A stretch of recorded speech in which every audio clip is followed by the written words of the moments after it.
Bonjour à tous.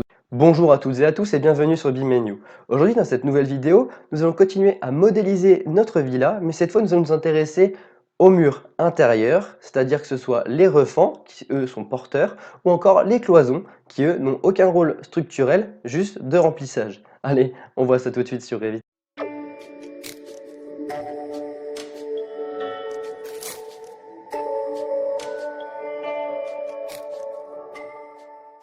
Ok, donc la dernière fois, nous avons vu comment mettre des dalles et des dallages, donc que ce soit pour notre bâtiment ou même pour notre terrasse. Et donc aujourd'hui, nous allons nous attaquer un petit peu à la mise en place de nos murs de refend et de nos cloisons intérieures, avant de commencer à mettre en place nos menuiseries. Donc pour ça, j'ai commencé à dessiner un petit peu notre intérieur. Donc pour vous expliquer, donc l'entrée se fera ici. Donc ici, on aura une grande zone d'entrée avec un escalier hélicoïdal, avec sur notre droite en rentrant des escaliers, une buanderie, une cuisine ouverte avec un espèce de bar ici sur un séjour salle à manger. Séjour salle à manger qui donnera sur une véranda. Ici, on aura une espèce de salle de jeu avec billard, etc. Car oui, on ne fait pas les choses à moitié. Et donc ici, on aura un couloir qui sera fermé par une porte. En gros, ce sera la zone habitation qui sera un petit peu isolée, qui donnera donc ici sur une chambre là avec un placard, une autre chambre ici avec un autre placard, une salle de bain, un bureau. Donc en gros, j'ai essayé de rassembler au maximum les pièces d'eau, bon à part ici. Donc en gros, on aura une colonne d'eau par là, je pense, et une autre qui sera soit dans le garage, enfin non, qui sera plutôt dans la cuisine ou quelque part dans le coin, pour alimenter ici et ici. Concernant le niveau 1, on arrivera donc ici par cet escalier. Ici, on aura une grande mezzanine, tout ici, qui donnera donc sur le séjour salle à manger. Ici, on aura une énorme salle de bain avec plusieurs lavabos, un jacuzzi en angle, une douche. Voilà, il y aura vraiment plein de choses. Un sanitaire. Ici, on aura une chambre avec un placard, une autre chambre avec un placard. Et ici, on aura un couloir qui donne sur une suite parentale avec un dressing et une petite salle de bain avec des toilettes pour eux-mêmes. Donc ici, vraiment, ce sera une grande salle de bain. Je vous dis, j'ai même prévu beaucoup parce que je ne savais pas trop comment y mettre. Donc là, vraiment, je pense qu'il y aura un jacuzzi et autres. Enfin voilà, on verra par la suite. Ça, c'est les idées actuelles. On verra par la suite. Donc on retourne sur le niveau 0. Et on va tout simplement continuer à faire nos murs de refend. Donc pour ça, on va aller dans l'onglet structure, dans l'onglet murs, et on va tout simplement prendre des murs en agglo, donc comme pour ceux du garage, on va le dupliquer, ça va être des murs intérieurs en agglo, qui auront seulement du béton de 20. Et je pense que sur les deux côtés, il y aura du placo directement collé dessus. Du BA13. On va mettre le même en dessous. Donc par contre, ce sera de la finition.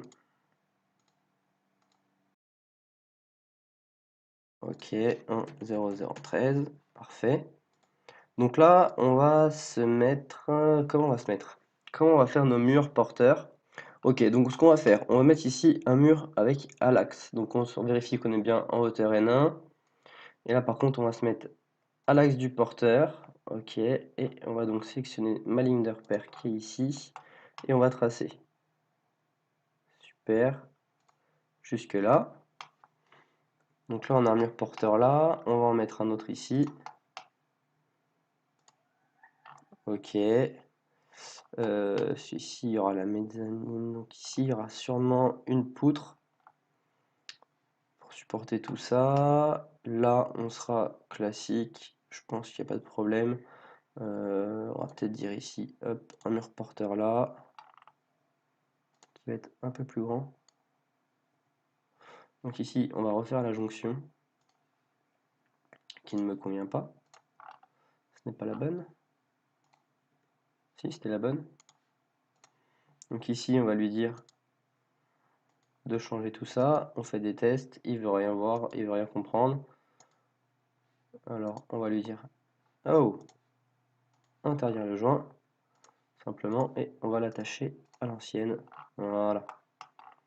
Comme ça, et je pense qu'on va mettre un dernier, je sais pas. Je vous avouerai que j'ai pas l'habitude de travailler sur des maisons individuelles, donc je fais un peu ça au feeling. Ici, on dit qu'on aura une poutre. Si on a un petit porteur là, là il y a l'escalier quand même, donc on va dire que ça, ce sera un porteur. Et un porteur qui sera aussi ici.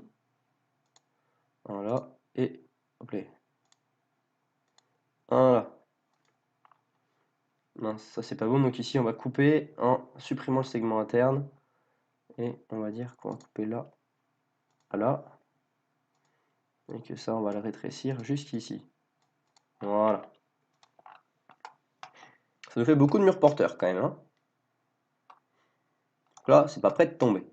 Ok, donc là, je pense qu'on est pas mal. Et donc maintenant, on va venir mettre en place nos cloisons. Donc nos cloisons, on va être dans architecture tout simplement, murs architecturaux. Et donc là, on va aller prendre de l'intérieur en générique 150. Et on va dire tout simplement qu'on aura des cloisons de 200. Pas s'embêter. Structure en gypse. Bon, on va pas, je détaille pas, hein, mais normalement, il y a tout ce qui est. En gros, on a notre structure intérieure classique. On va dire, on a nos deux panneaux de BA13 de chaque côté, avec au milieu notre armature pour venir fixer tout ça. Et il y en a différents types en fait, soit avec de l'isolant ou autre. Mais bon, là, on va rester sur du simple.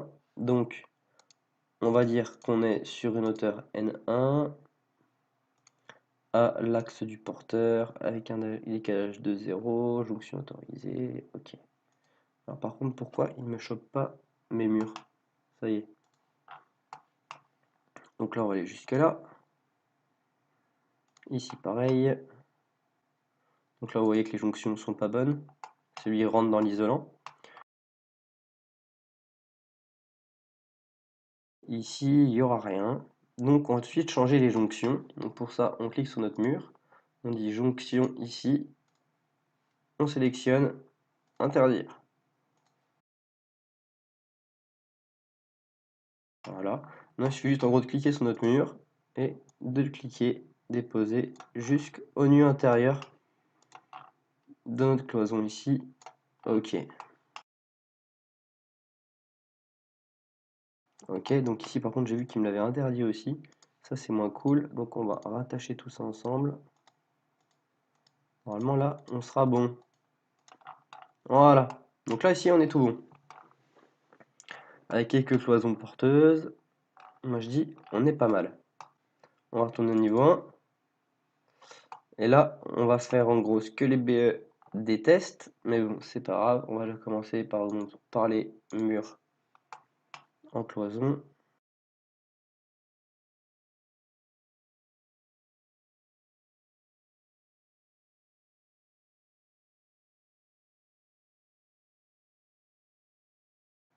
Donc voilà, tout simplement, on a nos cloisons qui sont faites. Ici, on ne peut pas voir la jonction, mais bon, on regardera par la suite en faisant une coupe 3D. Et voilà, donc si on retourne sur la vue extérieure, vous voyez ici, il y a des petits problèmes. Donc on va corriger tout ça. Donc on va taper sur Tab, comme toujours. On va faire ça un peu partout. On va essayer de toutes les sélectionner en appuyant sur CTRL. Ça c'est bon, et j'ai fait une bêtise, j'ai sélectionné mon mur. Bon, c'est pas grave, on fait attacher au bas, tout attaché. Voilà. Donc là on est bon. On va faire une zone de coupe 3D. Donc ici dans les propriétés de la vue 3D, zone de coupe. On a ça qui apparaît. On clique dessus. On a des petites poignées qui apparaissent et on les descend tranquillement pour voir si tout va bien. Donc tout va à peu près bien, sauf que vous voyez ici, ça ne va pas.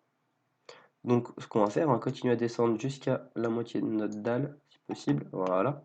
Et donc là on va faire pareil, on va sélectionner tous nos murs. Et on va les attacher avec notre dalle. Donc on va faire attacher au bas, on sélectionne la dalle. Parfait. Et on voit aussi que la dalle, elle clignote par rapport à ici. Donc on va faire tout simplement un attaché classique avec nos murs périphériques. L'avantage d'attacher, c'est déjà ça permet d'avoir une maquette qui soit plus belle visuellement, mais aussi d'avoir des quantitatifs qui soient corrects. Parce que sinon ça va pas le faire. Donc là, on va continuer à descendre un petit peu. Et on voit que tout est ok. Mais voilà, en gros, nos cloisons sont faites. Donc ici, on aura une grosse trémie là. Voilà, donc là on est bon. On va restaurer tout ça. On va enlever la zone de coupe. Et donc voilà, c'est à peu près tout sur les murs intérieurs et les cloisons. Donc en fait, c'est exactement pareil que pour les murs extérieurs, sauf qu'il suffit d'aller dans l'onglet architecture. Et en fait, si on clique dessus, normalement, ils sont différenciés. D'ailleurs, ici, on dit que structure, c'est désactivé, alors que là, l'onglet structure est activé. Donc ça différencie déjà pour nos métrés, mais ça différencie aussi si on fait des calculs après. Sur Revit permet de faire des calculs de structure et on peut exporter sur d'autres logiciels comme Robot ou autre. Donc voilà, c'est tout sur les cloisons. C'est tout pour cette vidéo, j'espère qu'elle vous aura plu. N'hésitez pas bien sûr à laisser un petit pouce bleu, à la partager et à la commenter. Voilà, je vous dis à bientôt pour de nouvelles vidéos. Bye bye.